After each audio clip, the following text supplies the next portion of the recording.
আসসালামু আলাইকুম প্রিয় বন্ধুরা। আজ শুক্রবার। আজকে আকাশে মেঘ আছে কিন্তু বৃষ্টি নাই। কেমন যেন একটা গরম। আজকে মানুষ গরমে অস্থির হয়ে যাচ্ছে। বাতাস নাই, গাছের পাতা নড়তেছে না, এর মধ্যে আবার বৃষ্টিও হচ্ছে না। আসলে আকাশের মেঘ দেখে মনে হচ্ছে আজকে হতে পারে বৃষ্টি, রাত্রে এরকম সম্ভাবনা আছে। আর যদি নাও হয়, আবহাওয়াটা একটু শীতল হওয়া দরকার।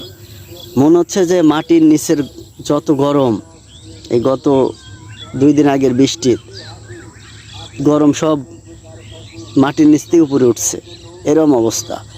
এই কারণে এই গরমগুলো লাগতেছে, কারণ দীর্ঘদিন বৃষ্টি হয়েছিল না। না হওয়ার কারণে মাটির নিচে যে একটা গরম তীব্রতা ছিল, ওইটা এখন উপরের দিকে উঠতেছে। মানুষ অস্থির হয়ে যাচ্ছে আজকে। তো যাই হোক, সবই আল্লাহর ইচ্ছা, হয়তো এর মধ্যেও মঙ্গল আছে। তবে আমরা আশা করি বৃষ্টি আবার হওয়ার সম্ভাবনা আছে। আলহামদুলিল্লাহ, হলে ভালো, না হলেও ভালো।